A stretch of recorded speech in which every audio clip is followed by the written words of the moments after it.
Halo Tribuners, selamat pagi. Jumpa lagi dengan kami di podcast Malang Live pada episode kali ini. Kali ini kami kedatangan tamu langsung dari ASOL, salah satu merek optik ya Mas, ternama di Indonesia. Kita sapa langsung deh dengan Mas siapa? Boleh disapa langsung ke Tribuners di rumah ya.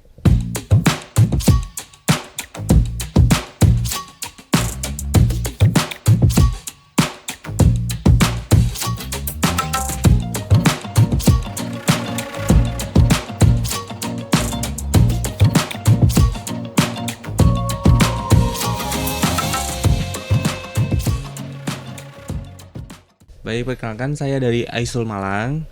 Nama saya Bayu, sebagai store leader di ASOL Malang. Oke, terima kasih Mas Bayu untuk kehadirannya. Mas Afif. Mas Bayu, siang hari ini kita bakal ngobrol soal apapun tentang mata ya. Iya, entah itu kelainan, entah itu perawatan, ataupun kira-kira di usia-usia tertentu kita membutuhkan apa sih untuk mata itu sendiri. Cuman untuk pertanyaan pertama, karena dari ASOL itu sendiri, mungkin bisa dijelasin ke teman-teman di rumah. ASOL itu sebenarnya perusahaan apa sih Mas? Baik, jadi ASOL sendiri sebetulnya itu merupakan bidang usaha baru di kawan lama. Jadi kita merupakan salah satu bidang baru berupa optikal. Kita bergerak di bidang optikal, kesehatan mata seperti itu. Kita juga masih dalam satu naungan di Informa. Jadi masih dalam satu naungan di kawan lama grup. Nah, ASOL sendiri itu kita mulai dari tahun 2022. Flagship pertama kita ada di Alam Sutra Jakarta. Cuman untuk di Jawa Timur kita ada 2 cabang. Yang pertama di ASOL Malang Saujajar, tepatnya di Living Plaza Saujajar. Yang kedua ada di Galaxy Mall Surabaya. Jadi tema ASOL sendiri sebetulnya kita menyediakan kacamata stylish modern untuk anak-anak sampai dewasa. Sedangkan ASOL sendiri itu terinspirasi dari eye sebagai jendela dan mengekspresikan diri. Menunjukkan kreativitas atau mengekspresikan diri sendiri dari kacamata itu sendiri. Jadi tagline kita sebetulnya itu stylish eyewear destination. Jadi menambah vision juga menambah stylish kita seperti itu. Thank you Mas Bayu. Mungkin kita langsung ngobrol ke apa yang tak spill-kan di depan tadi ya. Tentu sekarang itu banyak sekali pengguna kacamata ya. Baik itu soal styles atau lebih ke arah ke kebutuhan. Kayak saya kan ini kebutuhan ya. Betul. Sekarang yang sebenarnya umum dijumpai pada anak-anak terutama atau mungkin orang-orang dewasa itu ada kelainan mata apa sih Mas? Mungkin bisa dijelasin. Jadi kalau kita melihat perkembangan zaman sekarang ya Mas, karena memang perkembangan zaman sekarang kan semuanya serba teknologi ya. Kayak dulu waktu pandemi kan kita juga tahu bahwa semua anak sekolah mayoritas pakai sistem online. Jadi kita nggak bisa memungkiri kalau teknologi itu sangat berpengaruh sekali dengan mata.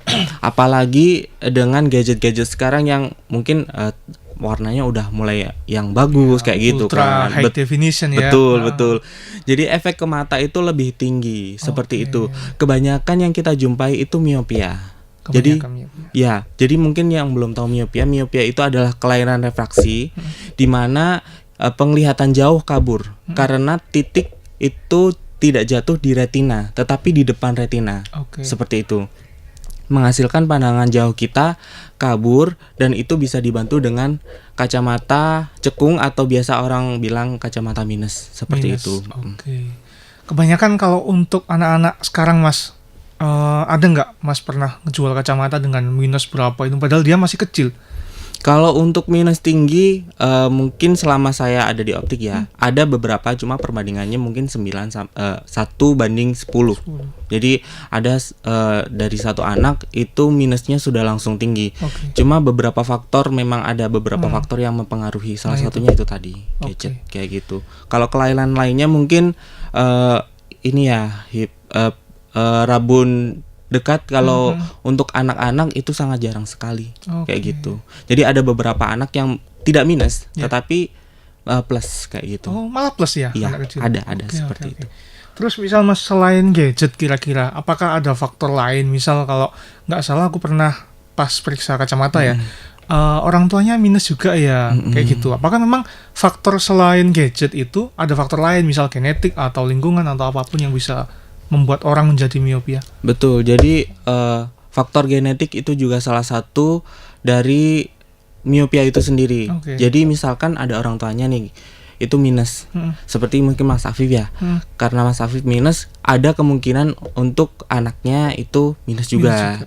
Cuma kita nggak bisa ngedoktrin ya. Jadi misalkan Mas Afifnya minus atau mungkin istrinya enggak, nah anaknya juga bisa jadi nggak minus kayak gitu.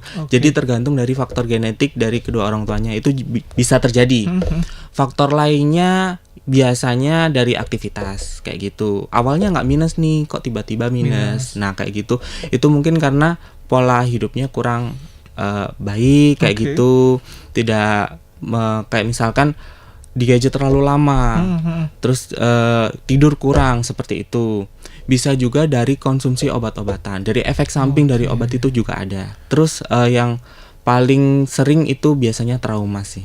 Kena jatuh, jadi gitu ya? Kecelakaan atau mungkin terbentur itu juga banyak kayak gitu yang menyebabkan mata minus kayak gitu. Kalau untuk miopia kira-kira apakah bisa disembuhkan, Mas?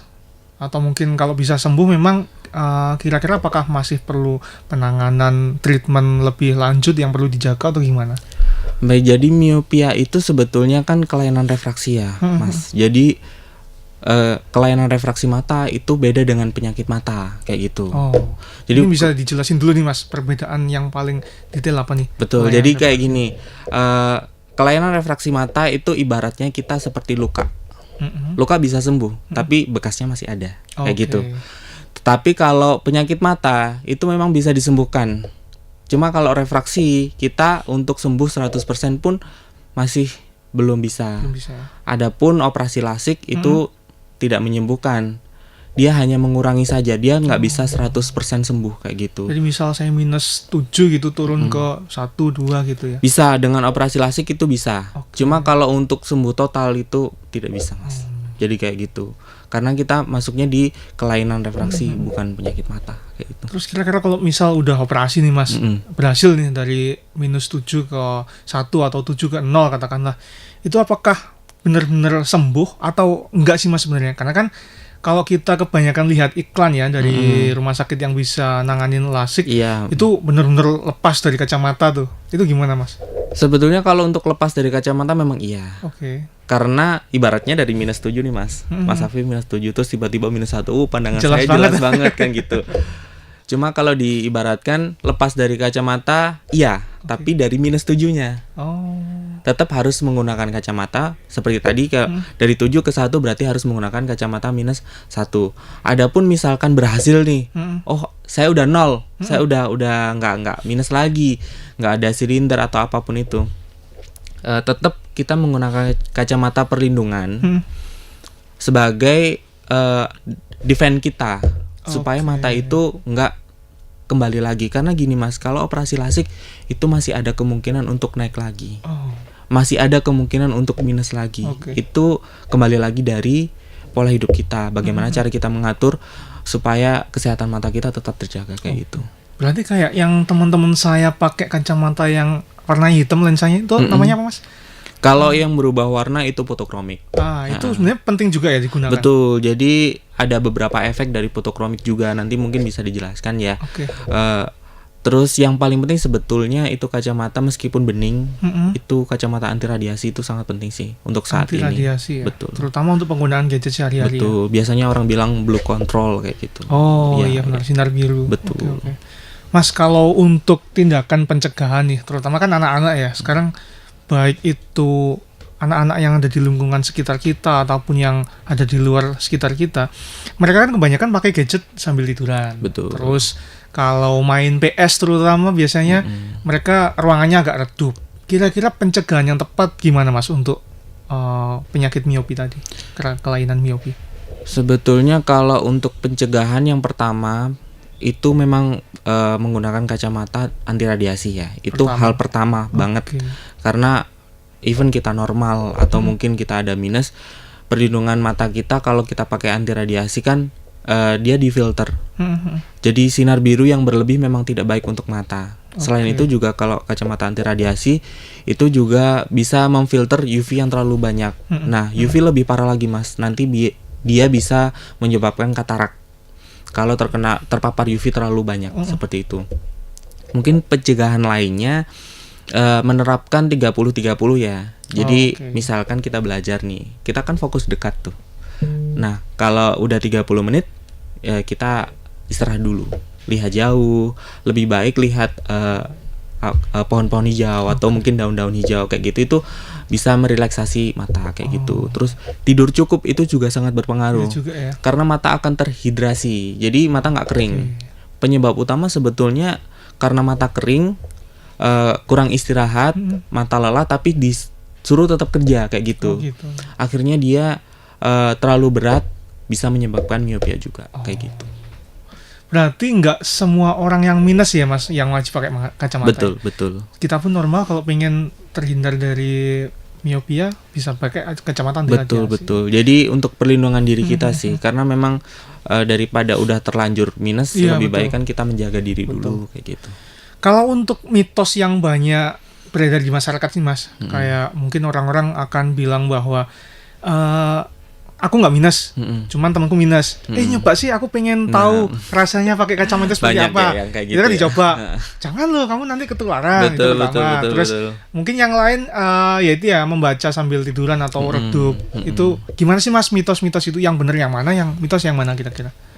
Kalau untuk membaca di ruangan redup, sampai saat ini belum ada penelitian yang menunjukkan kalau memang itu bisa menyebabkan miopia ya. Karena kerja mata kan kita otomatis, pupil bisa membesar dan mengecil sesuai dengan kondisi cahaya yang ada. Cuma memang tidak dianjurkan. Kembali lagi seperti tadi, kerja mata akan lebih berat. Nah, itu ada potensi untuk menyebabkan kelainan refraksi.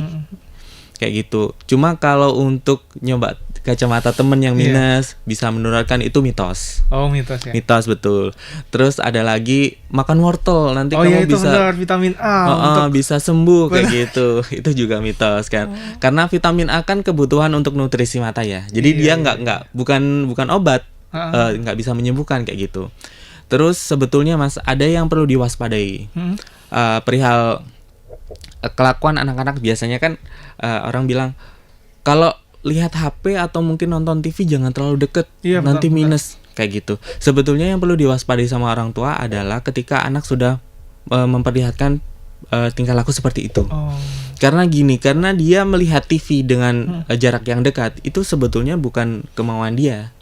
Tapi karena dia mendekat ke sebuah objek karena dia nggak jelas. Udah nggak bisa yang betul. Lihat jadi jauh. Dia melihat TV karena nggak jelas. Akhirnya dia secara nggak sadar mendekatkan diri ke TV tersebut.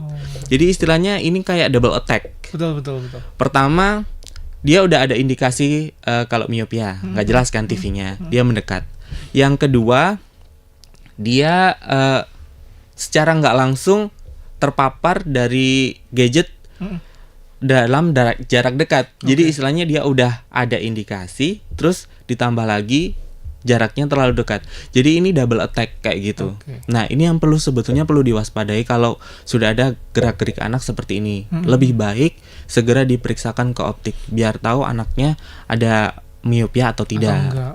Kalaupun tidak ada, lebih baik diberikan kacamata anti radiasi dan dibiasakan anak untuk melihat TV dalam jarak tertentu yang normal. Betul. Dan pakai kacamata anti radiasi tadi. Betul. Karena Mas, pengalamanku nih, aku kan dulu SD mulai pakai kacamata. Kalau nggak salah mungkin sekitar kelas 3, kelas 5. Jadi pas duduk di belakang itu benar-benar gini-gini. Nggak kelihatan kan. Iya kan, mata kita kan mengecil gitu ya, nyipit-nyipit gini. Terus sama guru disuruh untuk maju. Afif, maju aja ke depan. Kok kayaknya kamu nggak kelihatan? Iya Bu. Aku pikir itu normal Mas, karena mungkin pikirku, jarak sekian meter memang udah nggak bisa. Ternyata enggak. Ternyata saat itu aku udah dapat minus 1. Betul. Akhirnya mulai dari situ, ternyata jarak segini memang udah nggak normal untuk dikatain manusia bisa ngelihat jarak segitu, harusnya bisa ngelihat tapi nggak bisa. Berarti itu udah saatnya meriksain anak ke betul. optik. Jadi kalau memang sudah ada gerak-gerik seperti itu, ada tanda-tanda bahwa nggak jelas nih, anak nggak jelas, terus anak-anak kan nggak mungkin, Pak aku nggak jelas nih, bilang betul, Mas. Kayak gitu kan mereka jarang banget kayak betul, gitu. Betul. Lebih praktis mereka ya udah deket aja. Ya udah deket aja ke objek, lihat TV-nya lebih deket aja biar jelas kayak gitu kan. Jadi itu mungkin yang perlu kita sadar gitu. Sama disipitin gini matanya. Betul. Nah, itu juga Mas kan kalau gini-gini kan lebih jelas ya biasanya kan bener. Gitu. Nah, itu kalau udah anak kayak gitu perlu perlu diperiksain ke optik. Waduh, nih kayak gitu. Oke. Terus Mas, sekarang kan misal nih ada kasus udah nyipit-nyipitin mata, udah mendekat, kan harus ke optik ya untuk memeriksakan. Betul. Kira-kira kalau sebelum kita ke optik nih Mas, apa sih yang mungkin dari customer atau kita yang mau ke optik itu perlu tahu? Harus ada apanya sih optik itu terutama? Misalkan sekarang optik banyak nih pinggir jalan, baik yang itu punya brand atau enggak. Yeah. Apa yang perlu kita ketahui sebagai konsumer untuk tahu bahwa optik ini bagus gitu lah. Jadi hal pertama yang harus ditahu, optik tersebut harus punya izin. Oke. Harus punya izin. Staffnya lebih baik yang bersertifikat. Karena biasanya gini Mas, kalau di optik itu kita nggak menutup ya. Betul. Pasti sertifikat izin untuk refraksi itu dipajang di ruang periksanya, biasanya kayak gitu. Terus alat-alat yang digunakan di optik tersebut, kalau bisa memang yang proper, sesuai standar kesehatan mata. Jadi ada alat otomatis, ada alat manual. Kalau bisa kita memang tanya dengan staff tersebut, memang ada sertifikatnya atau tidak, jelas atau tidak kayak gitu. Itu lebih baik seperti itu sih Mas. Jadi memang karena berhubungan dengan kesehatan betul. Jadi kita harus benar-benar teliti dalam memilih optik kayak gitu sih. Karena kan juga banyak ya yang di pasar tradisional, terus orang yang canvassing ke rumah-rumah, mereka nawarin jasa pembuatan kacamata yang istilahnya cepet lah ya, beberapa jam jadi gitu. Ya bener sih, mereka cuma pakai lensa diukur 1/4 setengah kayak gitu, terus kita ngecek penglihatan jarak sekian meter, udah dengan jauh. Snellen Tapi nggak sesederhana itu ya. Iya. Karena gini Mas, kita kembali lagi ke diri kita sendiri. Kita kan mau yang bagus ya. Jangan sampai kesehatan kita udah ngeluh nih, istilahnya kita udah sakit, terus kita mau berobat, tapi berobatnya ke orang yang sembarangan. Jangan sampai nanti kedepannya malah lebih sakit lagi, kayak gitu kan. Betul. Jadi lebih baik kita pilih optik yang memang betul-betul udah bersertifikat dan sudah standar untuk alatnya, kayak gitu sih. Mungkin satu sebelum terakhir sih Mas, tadi kan udah ya jelasin profil iSoul seperti apa. Betul. Mungkin yang satu sebelum terakhir mungkin bisa dijelasin nih Mas, layanan dari iSoul itu apa aja, produknya apa aja, sama mungkin keuntungan yang lebih yang bisa didapetin selain dari optik lain di luar sana. Jadi kalau untuk iSoul sendiri kita menyediakan garansi untuk pembelian frame di iSoul itu selama 1,5 tahun. Biasanya kalau di optik lain kebanyakan kan 1 tahun. Kalau di iSoul kita menyediakan layanan garansi selama 1,5 tahun. Ditambah lagi kita bisa tukar tambah. Nah ini salah satu optik satu-satunya optik yang menyediakan layanan tukar tambah dengan kondisi apapun seumur hidup. Wow. Jadi kita bisa nih, misalnya Mas Hafid mau tukar tambah dong Mas, bisa. Kita melayani itu seumur hidup dengan kondisi apapun, seperti itu. Untuk diskon frame kita up to 70%. Selain itu kita juga dilayani dengan staff-staff yang memang sudah berpengalaman. Rata-rata kalau di iSoul Malang itu 5-7 tahun berpengalaman di bidang optikal. Udah lama banget ya. Terus kita juga sudah bersertifikat. Selain itu kita melayani konsultasi, pemeriksaan mata, servis dan cuci kacamata gratis di iSoul. Meskipun kacamatanya nggak beli di iSoul ya. Jadi kalau mau cuci kacamata, servis kacamata bisa di iSoul. Pemeriksaan dan konsultasi gratis dengan ahlinya, kayak gitu. Gratis, tanpa biaya. Tanpa biaya. Nanti kalau cocok ya beli. Betul. Oke, mungkin gitu aja sih Mas. Mungkin bisa kasih closing statement buat Tribuners yang ada di rumah, apapun soal mata. Bisa kasih saran mungkin, atau mungkin apalah, terserah. Jadi jagalah kesehatan matamu sebelum mata minus. Lebih baik sedia payung sebelum hujan. Melindungi lebih baik daripada mengobati. Oke. Terima kasih Mas Bayu untuk kesempatan kita bincang-bincang kali ini. Semoga dengan adanya podcast kali ini bisa nambah ya buat edukasi teman-teman, baik yang udah berkacamata atau belum. Gitu aja Tribuners sekalian untuk perjumpaan kita kali ini. Next time tetap ikutin di YouTube Tribun Jatim pada podcast Malang Live. Terima kasih, saya Afif Nurwan dan rekan saya Bayu mengucapkan sampai jumpa. Download Tribun X sekarang. Menghadirkan lokal menjadi Indonesia.